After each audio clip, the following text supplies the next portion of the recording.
ದೈವ ದಾರಿ ಬಿಡಿಸಿದೆ ಈ ನಾಟಕವನ್ನು ನೋಡೋಕ್ಕಿಂತ ಮೊದಲು ನಮ್ಮದು ಇನ್ನೊಂದು ಚಾನಲ್ ಇದೆ, ಅದರ ಹೆಸರಿದೆ ಟೆಕ್ನಿಕಲ್ ಮಾಂಡಮೌಲ್ಯ. ಐ ಬಟನ್ ಇಲ್ಲಿ ಲಿಂಕ್ ಇದೆ ಅಥವಾ ಡಿಸ್ಕ್ರಿಪ್ಷನ್ ಒಂದು ಲಿಂಕ್ ಇದೆ, ಅದಕ್ಕೆ ಹೋಗಿ ಕ್ಲಿಕ್ ಮಾಡಿ ಟೆಕ್ನಾಲಜಿ ರಿಲೇಟೆಡ್ ಎಲ್ಲ ವಿಡಿಯೋಗಳನ್ನು ನೋಡಬಹುದು. ದಯವಿಟ್ಟು ಆ ಚಾನಲ್ಗೆ ಹೋಗಿ ಸಬ್ಸ್ಕ್ರೈಬ್ ಮಾಡಿ, ಲೈಕ್ ಮಾಡಿ, ಶೇರ್ ಮಾಡಿ. ನೋಡ್ತಾ ಇರಿ ದೈವ ದಾರಿ ಬಿಡಿಸಿದೆ.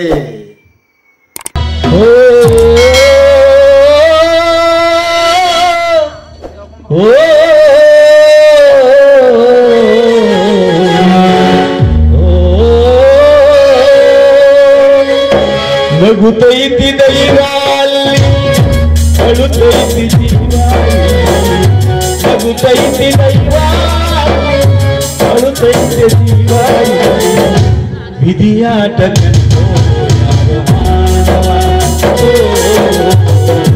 ವಿಧಿಯಾಟ ಕಂಡೋ ಯಾರು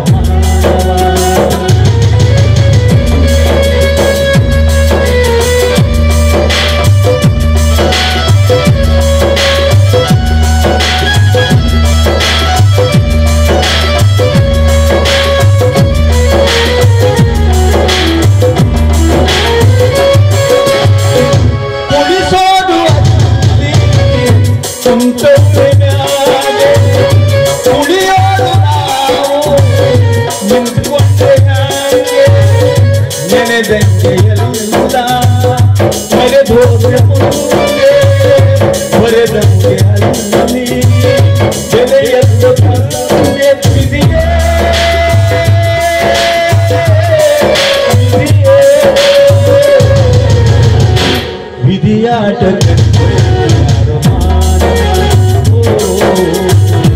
ವಿಧಿಯಾಟ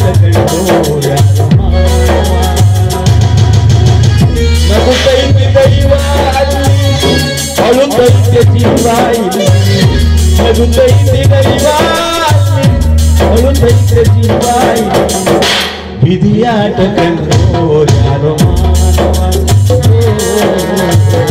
ವಿಧಿಯಾಟ ಕಂಡೋರು ಯಾರೋ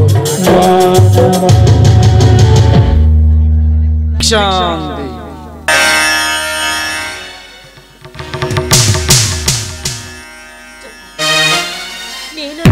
ಸತ್ವ ಪರೀಕ್ಷೆ ಮಾಡ್ತಿದ್ದಿ ಏನಪ್ಪ?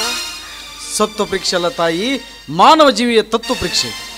ಬಹಳ ಹೊತ್ತೆ ಹಿಂದೆ ಬಾಗಿಲು ಹೊರಗೆ ನಿಂತು ಕೇಳಿದೆ ಈ ಮನೆಯ ಚರಿತ್ರೆ. ಅದಕ್ಕೆ ಬಿಟ್ಟು ಹೋಗಬಾರ್ದು ಅಂತ ತುಂಬಾನೇ ಆಸೆ ಇಟ್ಕೊಂಡು ಬಂದಿದ್ದೀನಿ. ನೀಡ್ತೀರಾ ತಾಯಿ ಭಿಕ್ಷೆ? ಏನು ಅಂತ ಹೇಳಿ, ಏನು ಹೇಳಬೇಕು ನನಗೆ ಬಾಯಿ ಬರ್ತಾ ಇಲ್ಲ. ಏನಂತ ನೀಡ್ಲಿ ನಾನು? ತಾಯಿ, ನಾನು ದಿನನಿತ್ಯ ಬಿಡುವ ಭಿಕ್ಷೆ ಬೇರೆ, ಇವತ್ತು ನಾನು ನಿಮಗೆ ನೀಡುವ ಭಿಕ್ಷೆಯೇ ಬೇರೆ. ತಾಯಿ ದಯವಿಟ್ಟು ನೀಡಬೇಕು ತಾಯಿ. ಅದ್ಯಾವ್ದಪ್ಪ ನೀನು ಕೇಳೋ ಭಿಕ್ಷೆ? ಅದು ನನ್ನ ತಾಯಿ ಹತ್ರ ಇದೆ ತಾಯಿ. ಇವತ್ತು ನಿನಗೆ ಏನ್ ಭಿಕ್ಷೆ ಅಂತ ನೀಡ್ಲಿಪ್ಪ ನಾನು?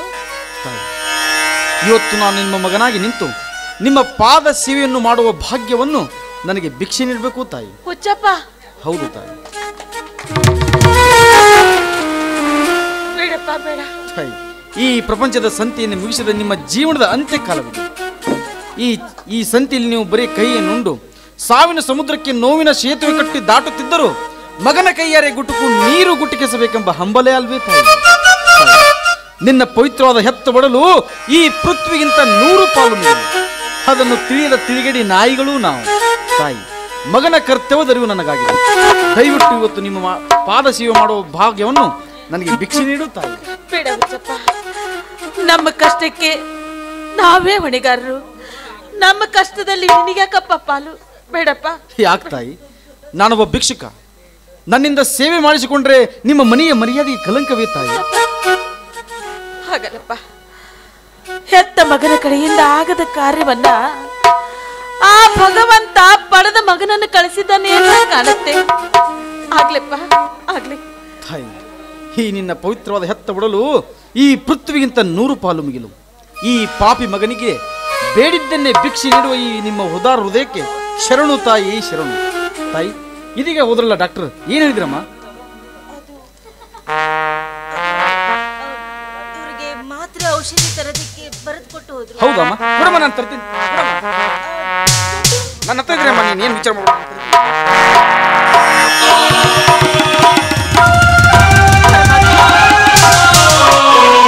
ಭಿಕ್ಷೆ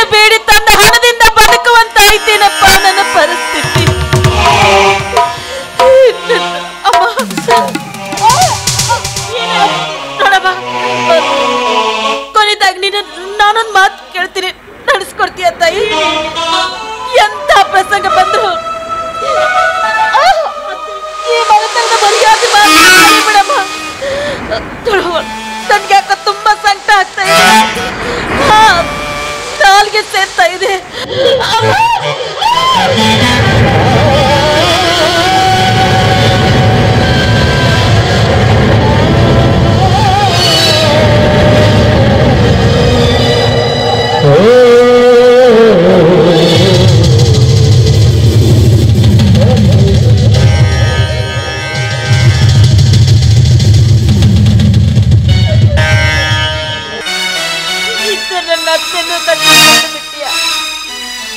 ಸಮುದ್ರದಲ್ಲಿ ಬಿದ್ದ ಇರುವೆಗೆ ಕಡ್ಡಿನೇ ಆಸರೆ ಅಂತೆ ನನಗೆ ಅತ್ತೆನೇ ಆಸರೆ ಆಗಿದ್ರು.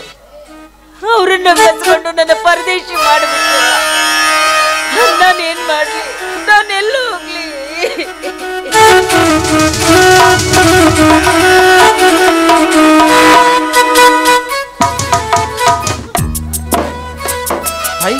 ಯಾಕ ಏನಾಯ್ತು?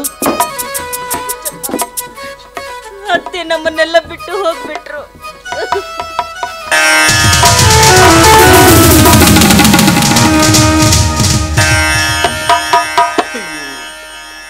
ಅಮ್ಮ, ಈ ಪಾಪಿ ಮಗನಿಂದ ಸೇವೆ ಬೇಡ ಅಂತ ಶಿವನ ಪಾದ ಸೇರಿದೆನಮ್ಮ.